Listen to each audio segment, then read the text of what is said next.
Hello everybody, thank you so much for attending here. The reason why we are meeting here today is to commemorate well, first of all, can everybody hear me all right? No? All right. Raise it up a bit? All right, we're gonna take it up a octave or whatever. Into the mic? I don't know if these are, we're just gonna roll with it. Can everybody hear me if I go like this? Does that work? Yeah. Okay, so thank you all so much for coming. The reason why we are here today is to commemorate the anniversary of the White Paper Movement, some of the largest demonstrations in China and among diaspora in the past 30 years. Thank you. And to provide perspectives on those who participated in this movement.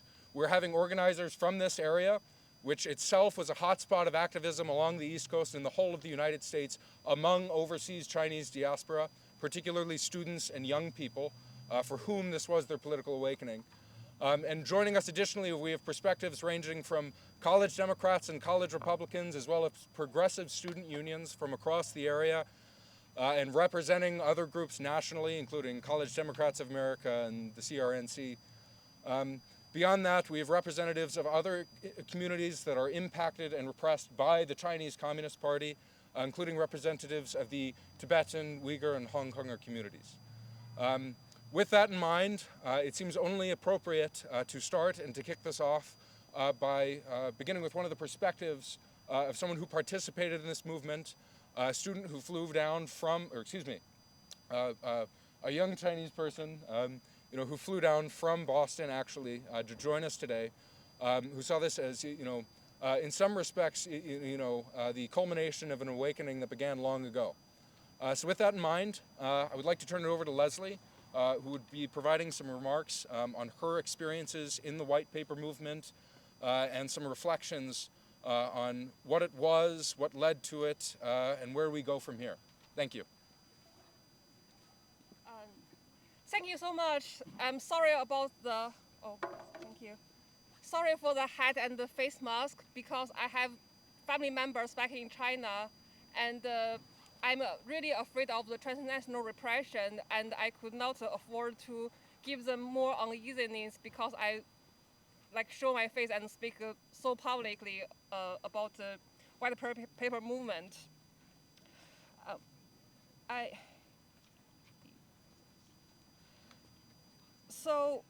It's my great honor to share how I grew up in China and how and my thoughts on White Paper movement.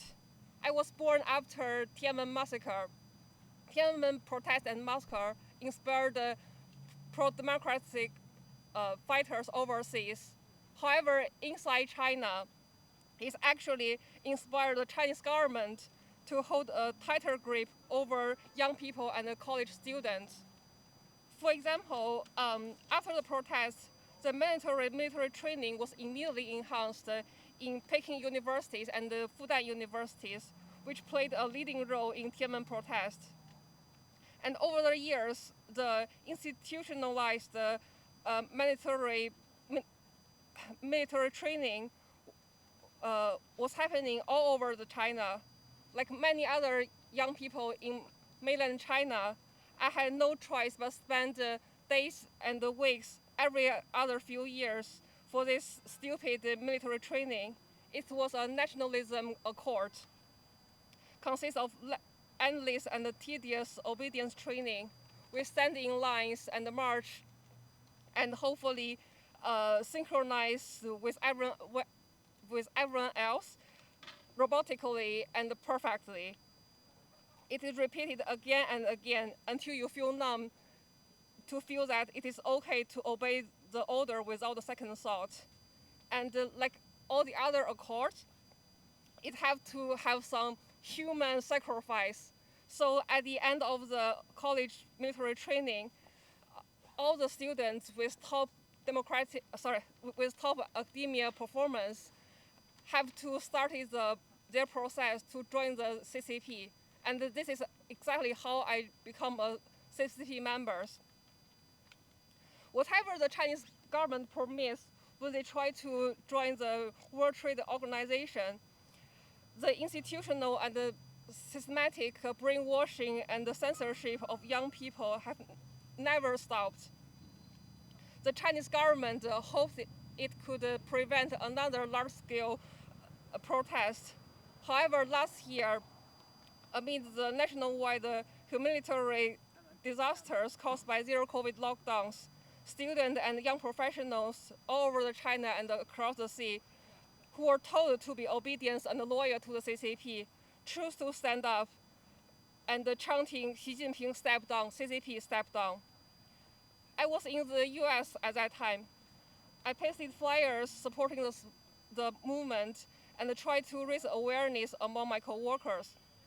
I was surprised that my seemingly apolitical Chinese colleagues turned out to be super pro-democratic and wished the dictatorship of CCP would end soon, just like I did. And like always, the CCP chose to track down and retaliate against the protesters when they believed the right world wasn't watching. Not only the protesters inside China were harassed and detained, the supporters of the movement overseas were targeted too. A few months ago, after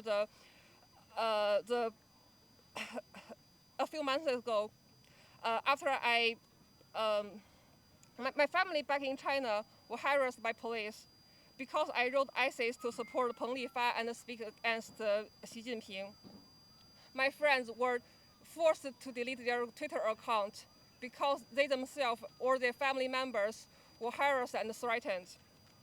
I heard news that students being questioned and harassed by police when they went back to China to visit their family. And I saw news about the Chinese government decided to monitor and brainwash young students even harder. Recently, young people got detained for just wearing costume on Halloween night. Let me be completely honest. History repeated itself again after more than 30 years. The Chinese people rose up against the dictatorship and corruption. The world was astonished by how bad the situation was in China. Yet the CCP somehow survived and hold a tighter grip over its people. Under CCP's alluring lies and shiny cover-ups, repression and retaliation grew worse and worse inside China. It feels like a hopeless loop, but we still choose to fight back. Not because we see a clear vision that democracy will win for sure, but because we believe Chinese people cannot afford to remain obedient forever. We choose to remind the world of the truth about China for one time and another, not because we know that the world will listen for sure, but because we believe the world cannot afford to be cheated and compromised with dictators forever. We choose to fight back because it's our duty. So my cousins and the family members and the friends in China, like they are getting married and having kids now. So soon I will be Auntie Leslie. And for those kids who would call me Auntie Leslie, I wish when they grow up, they don't have to go through all this stupid military training. They can wear costume on Halloween night and any day as they want. And they can protest for whatever cause they like and without wearing hats and masks like what I'm doing. And I wish at least after 30 years, the young people don't have to risk everything to protest for the bare minimum human rights. Just like the white paper generation and the Tiananmen generation.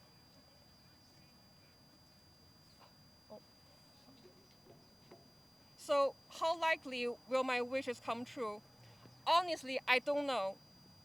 But I would like to thank you all for coming here and share the same hope of breaking the loop of repression and the retaliation. As long as hope is here in our hearts, we are not losing it. We just haven't won yet. Thank you.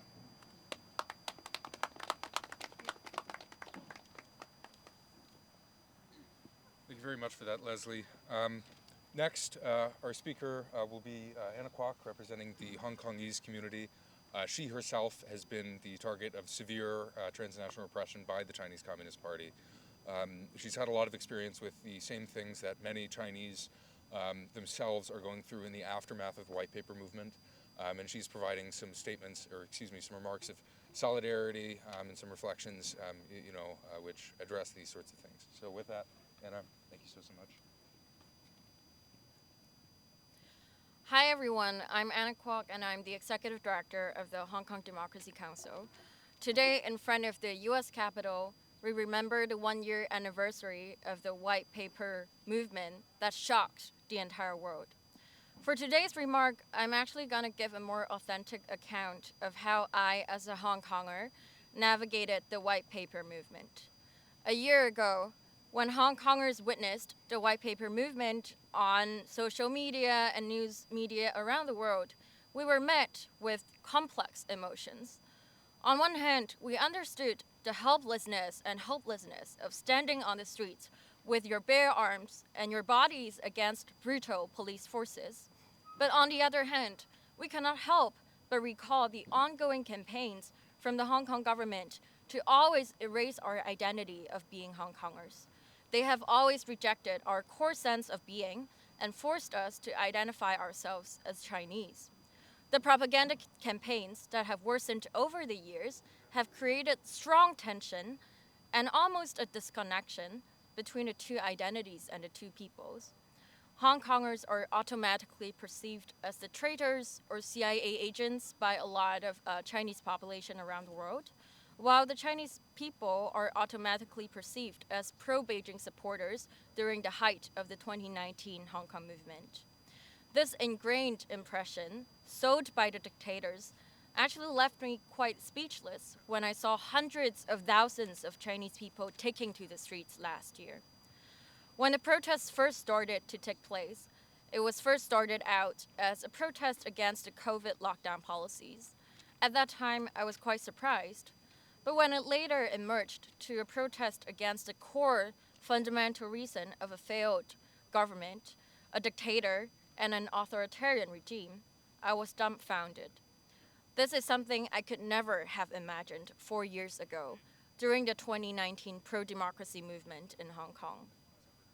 Soon after the white paper movement started, I started receiving private messages from Chinese netizens on my social media. Their messages had one core message. They sent me messages to apologize. They would say, I did not understand why Hong Kongers had to protest back in 2019 and back in 2014. They would say they used to cause traitors and betrayers of the Chinese identity, and they thought they were defending their country. They thought they were defending themselves by scolding Hong Kongers. But then during the white paper movement, they realized they understood it all now. They understood why we had to take to the streets, and they understood what kind of dictatorship we're fighting against. These apologies were a reconciliation for me. For years, the Chinese government has manipulated its own people to fight the other communities, including what we have seen this month in APEC in San Francisco, when the Chinese diaspora was actually utilized to attack some of our protests. But at the same time, we're seeing a lot of changes. Year after year, more and more Chinese people are standing up to demand their basic human rights. Year after year, the change is happening. Even though the change may look slow, but it's definitely happening, and actually more rapidly than we thought. Now, a year after the movement, I don't know where all these people who wrote me to apologize are. Perhaps some of them are among the many who were arrested and even disappeared following the aftermath of the white paper movement. And perhaps some are under immense risks and fears. And perhaps some are still processing the implication of such a collective life-changing moment for China and for this new generation. Even though the white paper movement came with its trauma and its suffering, just like the other social movements we have seen over the years, but we know this is just the start of substantial changes we'll be seeing for years and decades to come. In times like this, we honestly have only a very little amount of things we can hold on to. And the only thing we have is hope. Never feel hopeless about the future, as change is the only constant in history and it will continue to be the constant in history. Changes will come. We just have to be hopeful enough to work for it. One day, I firmly believe we will see freedom and democracy for people around the world, for all silenced voices in China, for all political prisoners in Hong Kong, for generations of exiles from Tibet, and for camp prisoners and families in East Turkestan. One day we'll see the will of people being respected by governments, and one day we'll speak without fears. With that, I want to end my remark by saying, please stay hopeful and keep going on. Thank you.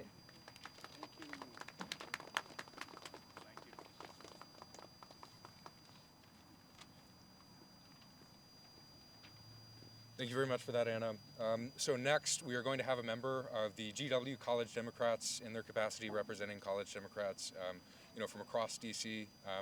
Is one of, just for background, the largest such chapters in the country. It has about, and correct me here if I'm wrong, Jonesy, about 2,000 or so members. It has actively worked to support Chinese students throughout and before the white paper movement itself, during previous incidents, such as when Chinese students themselves were targeted by their own university administration for putting up posters critical of the Olympics simply being held in Beijing. Jonesy is here in his capacity representing George Washington University College Dems in order to talk a bit about GWCD's experience in helping and working directly with Chinese students and the lack of protections for their rights here. So with that, I'll hand it over to Jonesy. Thank you.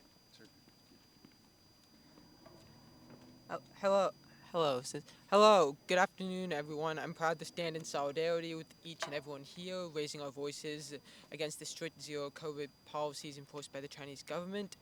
These policies stem from severe human rights violations, aiming to deprive citizens of liberties, freedoms, and impose tyranny under the false pretext of security. Also, GW is famous for having its first independent Chinese student union, which was notable for being the first club for Chinese students independent of the Chinese government and embassy in years. This gave Chinese students a place to safely talk about their feelings without fear of being oppressed or silenced.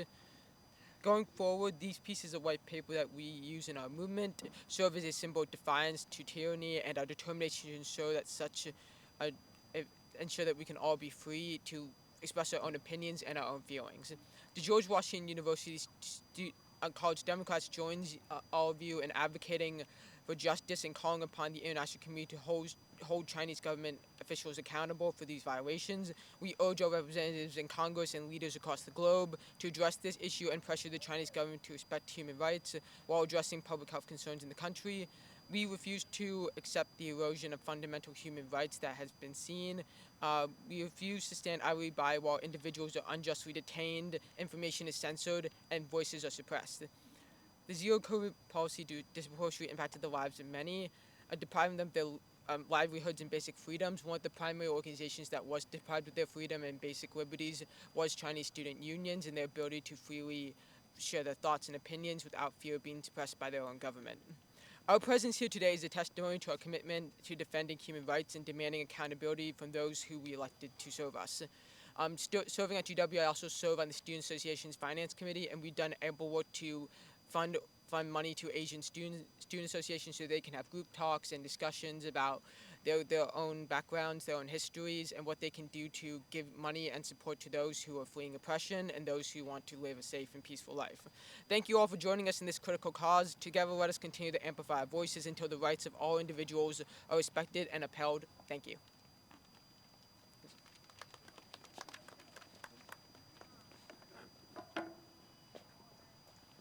So with that, thank you very much, Jonesy, for representing the perspective of college Democrats and students in this area who have worked side by side with Chinese and others impacted. Next, we will have remarks from Chairman Mike Gallagher of the Select Committee. With that, I'll be turning it over to you. Thank you. Well, it's great to see so many friends here, courageous leaders. There's an old Soviet joke. A protester was passing out flyers in the Red Square, and the KGB showed up and immediately arrested him. And when they looked at the flyers, they saw that they were just blank sheets of paper. And the protester said to the KGB, "How can you arrest me for passing out blank sheets of paper?" And the KGB replied, "Do you think we don't know what you were talking about?" The joke and the kernel of eternal truth it contains became reality in China 1 year ago this week. a brave man hung some banners on a bridge. 10 people burned alive in a building fire in Urumqi, rumored to be locked in their homes due to COVID lockdowns. As Chairman Mao once said, a single spark can light a prairie fire. Suddenly, young people were on the streets. And like the Soviet dissident in the joke, they were holding blank, white pieces of paper. There comes a point when tyranny becomes so obvious and the censorship so overbearing that slogans, arguments, and manifestos are no longer even needed. All you need is a blank sheet of paper. Everyone can fill in the content, even the oppressors. No one in China, no one watching from abroad was at all confused about what the A4 protesters' blank sheets of paper said. Most importantly, the CCP got the message, loud and clear, as if a dissident manifesto had been published on the front page of People's Daily. Here's what Xi Jinping read on those blank sheets of paper. The blank paper said, "We want to be masters of our own destiny, not instruments used by autocrats to carry out their wild ambitions. We want a modern lifestyle and democracy for our people. Freedom and happiness are our sole objectives." Wei Jingcheng wrote those words in his famous essay, The Fifth Modernization at Democracy Wall, one of the first large-scale pro-freedom protests in the PRC. The blank paper said, "Why? It's my duty." These words were the response of a naive, hopeful, bicycle-riding protester to a foreign correspondent when he asked why he was going to Tiananmen Square in June 1989. His words and bicycle emojis still circulate on Weibo in the run-up to June 4th every single year. That blank piece of paper said, "We don't want COVID tests. We want food. We don't want cultural revolution. We want reform. We don't want a dictator. We want votes. We don't want lies. We want dignity." Peng Lifa, or Bridgeman as he is known, hung those words on a banner over Xitong Bridge in Beijing before the 20th Party Congress, an act of courage that inspired the White Paper movement. Earlier this year, I nominated Peng for the Nobel Peace Prize. The blank white paper said all of that and more. It didn't just echo with history, it spoke of the future. And it said it with a style, in the new language of the Chinese netizen, that was clever, that was sly, that was ironic, that was contemptuous of the CCP's thuggish, blunt power. We don't even know how many white paper protesters are still under intense police surveillance, that are being harassed and even in many cases in jail.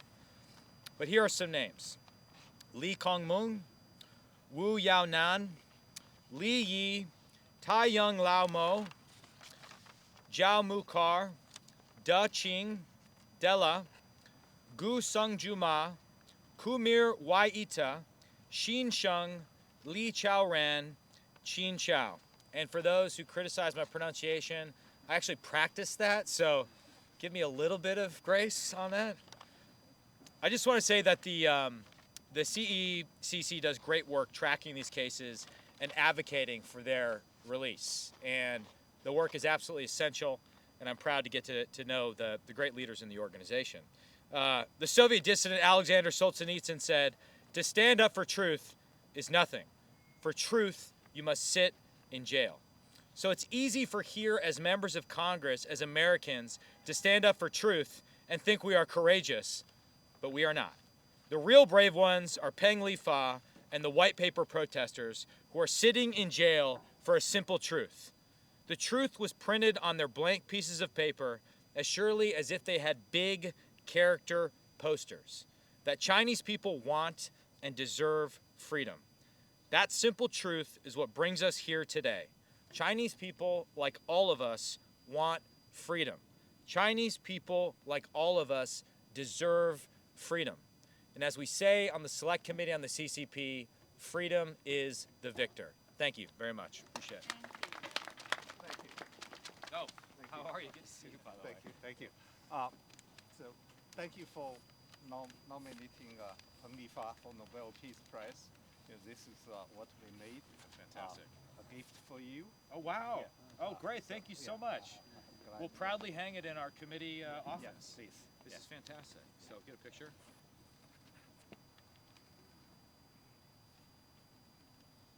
And I did read some news report that the CCP was nervous that the Nobel Committee would actually choose Peng Li Fa. So we must be having some effect if that's Yes, the case. yes, So, yeah. well, good. So, That, thank you. yeah, that's a proof it's the right thing to do. Absolutely. So, great. Do you want to do questions or someone else want to speak or? Yeah. Questions? Anybody? You want to go? Yeah. Go for it. All right, perfect. Thank you very much for that. So next, we will have a representative of the Uyghur community, Omar Kanat of the Uyghur Human Rights Project, speaking and offering the perspective of Uyghurs, some of those who are most affected, by the full brunt of the Chinese Communist Party. So with that, I'll be turning it over to Omar to provide some reflections on the white paper movement on its anniversary. Thank you. Thank you. My name is Omar Kanat. I'm the Executive Director of the Uyghur Human Rights Project. Thank you so much to Chairman Gallagher, the Select Committee, and the Athenai Institute for organizing this event today. I am honored to be alongside allies for coming together today to commemorate this important milestone in the march towards justice and accountability for the Chinese regime. Sparked by the human response to the horrific, wrongful deaths of Uyghurs in the Urumqi fire, we now see the continuing inhumanity of the Chinese Communist Party as it continues to punish those protesters who took a vocal stance against the injustice and brutalities of the COVID lockdown and the complete and utter disregard for human life. 1 year onward, it seems many are forgetting the character of the Chinese regime, the brilliance of these white sheets of paper, the absence of words. Even this was a threat. We have the ability to speak. We have the knowledge of the truth in the genocide of the Uyghurs, the brutal erasure of Hong Kong's freedom, and the ongoing fear the Chinese leadership demonstrates of their own people. This is another Tiananmen moment, comparatively understated without the image of tanks, but it will still be marked in history as a key moment of a just rebellion. The anniversary is bittersweet. The injustice that necessitated this simple response has not been made right. As we gather today, the Chinese Communist Party is putting on an empty show of interest in cooperation. They are continuing to hold Uyghurs in camps and prisons. They continue to deny free communication with family members abroad. Now we have observed increasing attempts to coerce Uyghurs who are permitted to travel abroad to engage in espionage. Transnational repression is on the rise. I want to draw special attention to Kamila Wahid, a brave Uyghur student whose support for the white paper movement has resulted in her detention. We stand in the shadow of brave individuals who for these simple actions are bearing the brunt of the CCP's wrath. But we recommit together to continue the struggle for justice and to see the end of the worst atrocities which are against the very soul of humanity. Thank you.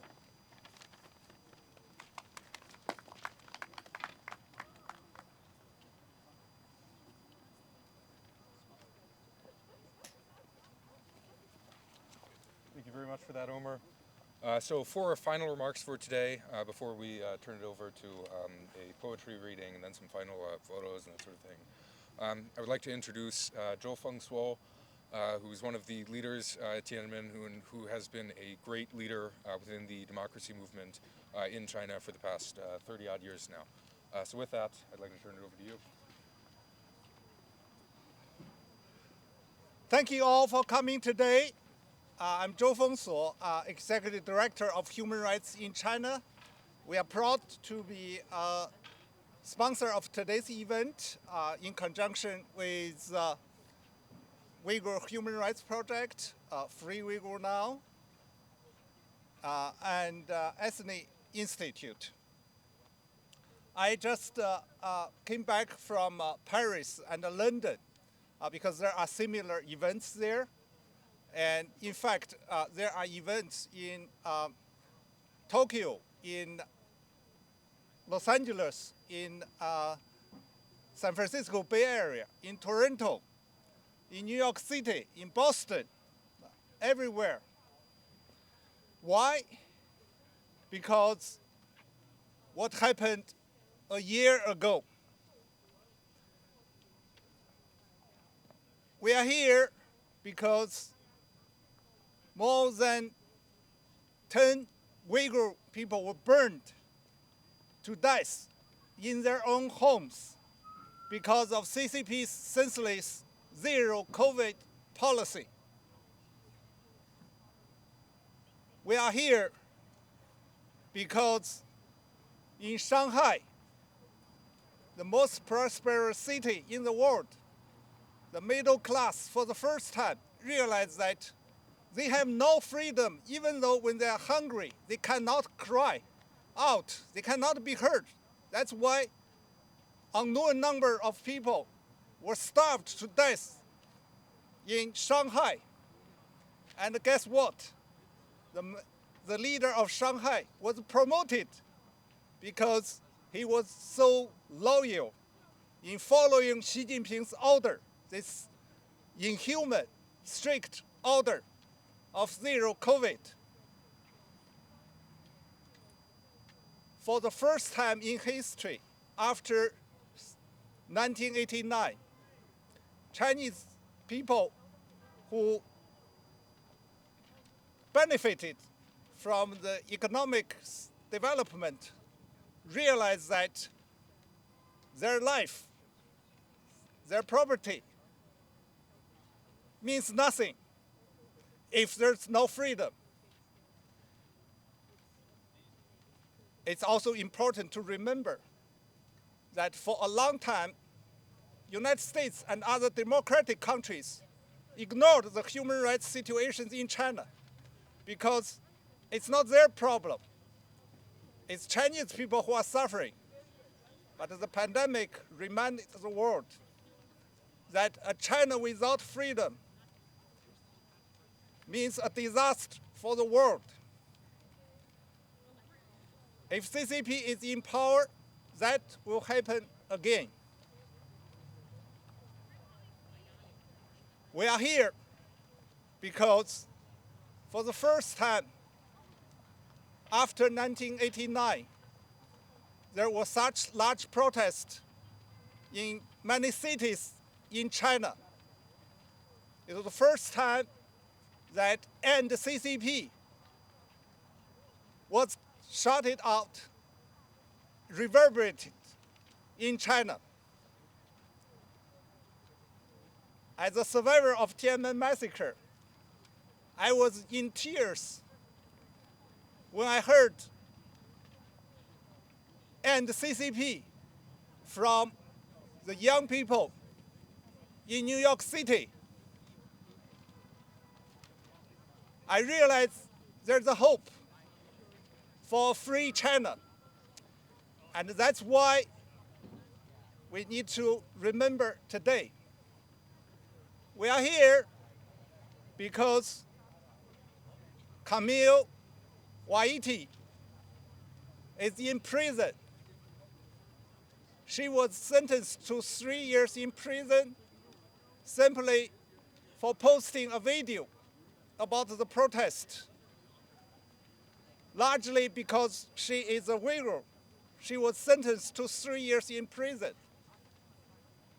We are here because Wu Yanan, a professor at Nankai University, was sent to psychiatric hospital, and nobody has heard from her since then. Of course, we are here because of this great hero, Peng Lifa.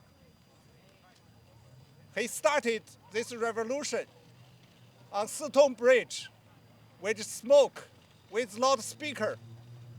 Even under all the tight police control, the surveillance, he was able to spread out his message in Beijing when there were so many cars, so many people around for about 40 minutes. It is first time in China's history that women take center stage in the protest in China and overseas. They are leaders of the activities. They are also the main group of political prisoners after the protest. Most of the names we know today are women. We remember this because we have to face the reality. China will be free. It is a duty for us all standing here at this place of power, of policy, and the legislation. We must remind United States that only a free China can be a partner of United States. It is self-defeating to engage with communist China. We were a little bit relieved last few years when there was some action from last administration to now against CCP's transnational repression. But what happened in San Francisco a few weeks ago again seems to be going back to the old norm. That is, United States is willing to appease Xi Jinping, the dictator, at the expense of human rights. Dozens of protesters of CCP were attacked, more than 10 blooded, more than 3 sent to hospital. Guess what? The only person that San Francisco police arrested is a protester of Xi Jinping. What kind of message United States government is sending by doing this? That's why we appreciate CECC and the Select Committee for taking a clear stand on this. Of course, the democratization of China will be mainly the duty of Chinese. And we have to act just like last year when so many people took to street and found their strength in solidarity, in speaking out.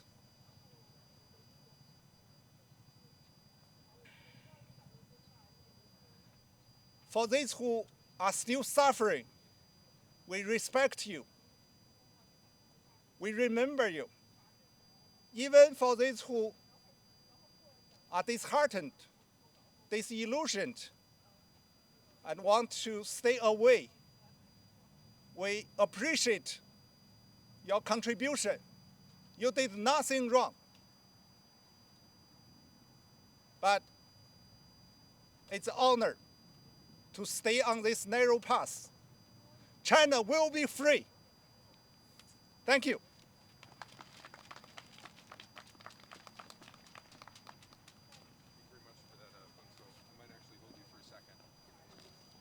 So we are going to conclude, we're going to conclude today's demonstration with a poetry reading, just of, it's our duty, these were being passed out earlier. Joe, I actually, or turn this over to you. And it's double-sided, so you just flip it over to the back. I read it? Yep. Okay. This was the most famous poem during last year's movement. It's called It's Our Duty. I'll try to read it out here. We are survivors of the Tiananmen Square massacre. We are sprouts after the wildfire. We sink to the bottoms of Yangtze River. We are buried under the high-speed train.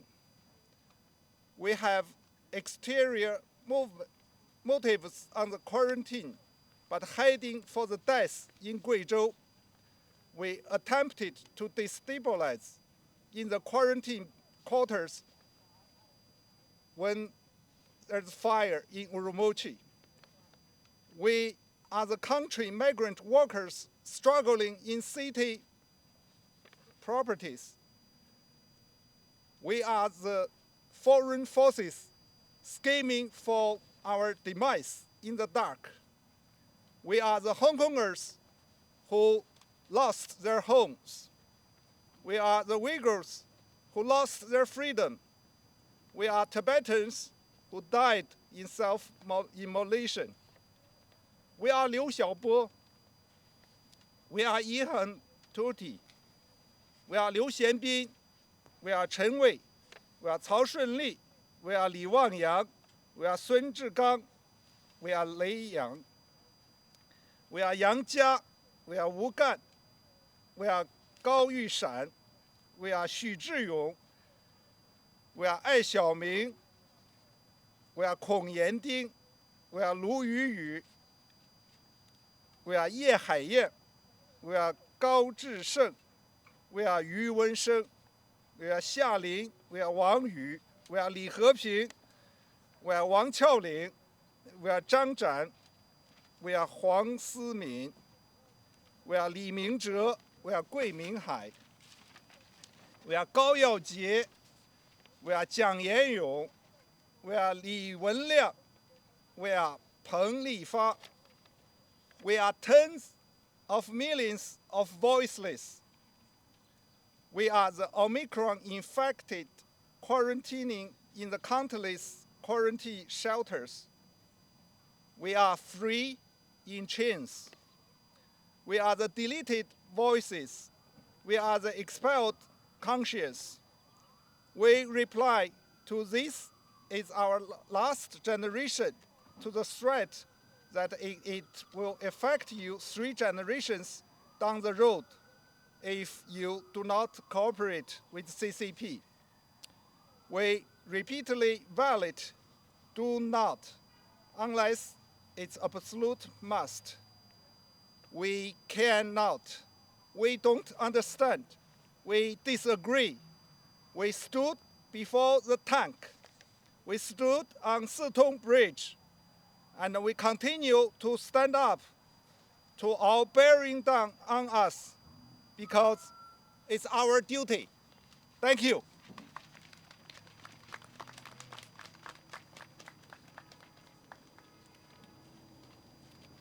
So with that, we've concluded the demonstration. I would like to thank you all very much for coming, and many of us will be sticking around for questions and that sort of thing if you have any further inquiries. Thank you so much.